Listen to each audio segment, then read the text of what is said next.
Good day everyone. So right now, ang ating pong topic is about the Barangay Full Disclosure Policy or the BFDP. This is based on the ILG Memorandum Circular number 2014-81 and the ILG MC 2022-027. So ito po ay matagal ng mga policies at atin lang po itong i-reiterate para sa mga bagong set ng barangay officials at narito ang mga dapat na ipaskil sa mga barangay halls. So these are the documents to be posted at the Barangay Full Disclosure Policy Board. First is the barangay budget. Ito po ay ipapaskil sa isang buong taon. Ganon din ang summary of income and expenditures, kung saan ang data nito ay yung previous year. Kasunod po yung 20% component of the NTA utilization. So dati-rati ang ginagamit na term dito is the IRA, but it was declared unconstitutional kung kaya't ito ay pinalitan as National Tax Allotment Utilization. Kasunod po yung Annual Procurement Plan. So, items 1 to 4 ay mga annual documents, meaning to say, ipapaskil sila from the beginning up to the end of the year. And then we have the list of notices of award. Ito po yung mga procurement activities na ginagawa ng mga LGUs, kung kanino po ina-award yung mga bidding documents po nila. Ano po? And this is a quarterly basis na documentation or reporting. Pagdating po sa number 6, the itemized monthly collections, ito po ay bawat buwan. Siyempre, monthly nga po yung term. At inaasahan na ang itemized monthly collections ay buwan-buwan na ipinapaskil not later than every 10th of the month. And also, yung pang-pito, ito po yung pinakabagong document na nadagdag doon sa MC 2022-27. Ito yung Barangay Financial Report.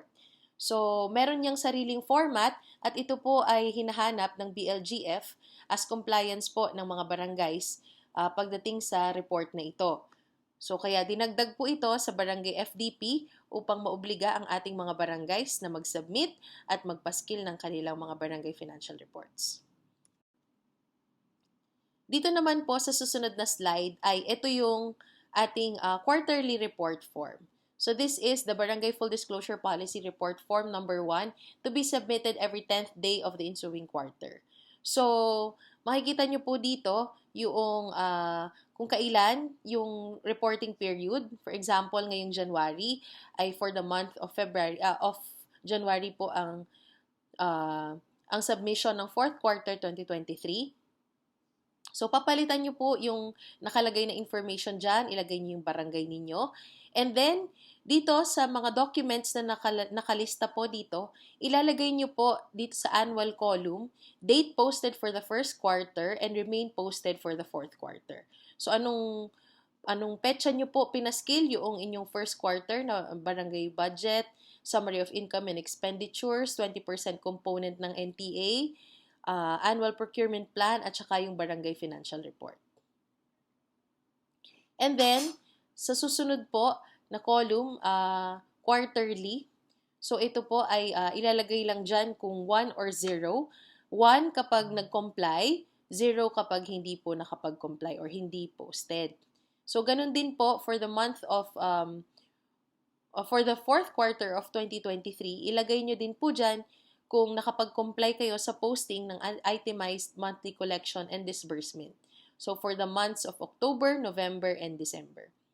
And then, meron po tayong column dito na sumunod ay remarks kung ano po yung mga pwede nyong ilagay dyan. For example, for the quarterly report, kailan na ipaskil itong quarterly report na ito, kailan na ipaskil yung mga monthly itemized reports, or other details na kailangan nyo pong ilagay.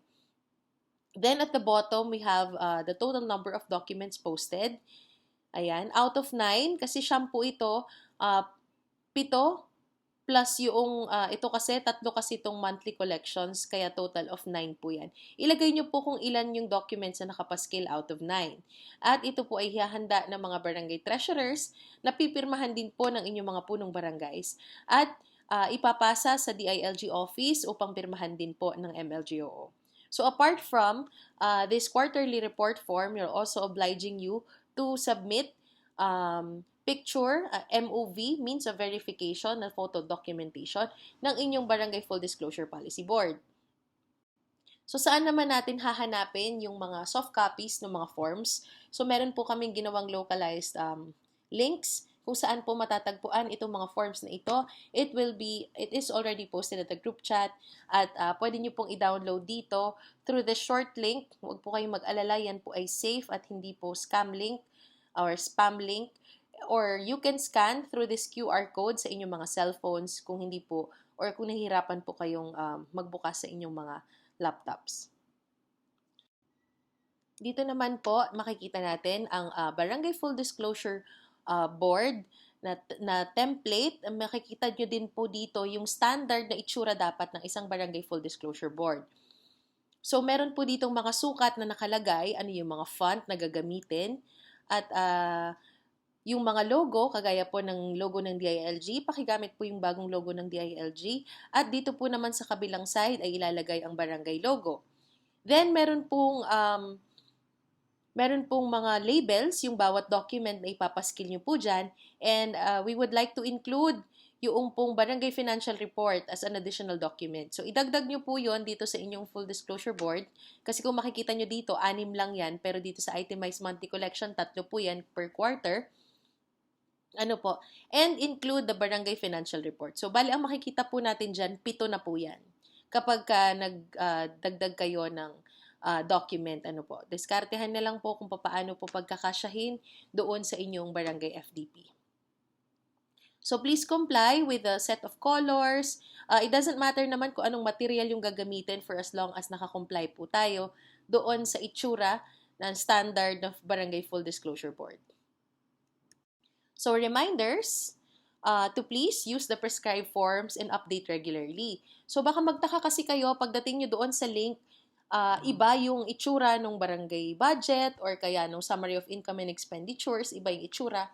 So, i-pattern nyo na lang po yung template doon, ilipat nyo po yung mga data na nandoon sa inyong mga forms na sinasubmit nyo sa munisipyo dito po sa ating FDP dahil ito po yung prescribe ng DILG na forms. Kung saan po kailangan sundin natin ito para ma-count yun as part of our compliance. So, kung hindi po nakasunod sa prescribed forms, ang tendency po niyan, mai-invalidate or masasayang po yung efforts natin kasi hindi po siya makakount as compliance doon sa ating barangay FDP. So, make sure na nakasunod po tayo at update it regularly. Whether or not may nakatingin or wala po sa inyong barangay FDP, sa inyong mga barangay hall, ay yan ay part ng inyong mga tungkulin upang ipaalam sa mga kababayan natin, sa mga kabarangay natin, saan dinadala ang pondo ng barangay at papaano ito ginagastos, papaano ito ginagamit ng ating mga barangay officials. So with that, if you have any questions, please feel free to send us a message via chat or pumunta po dito sa tanggapan. Salamat po at magandang araw.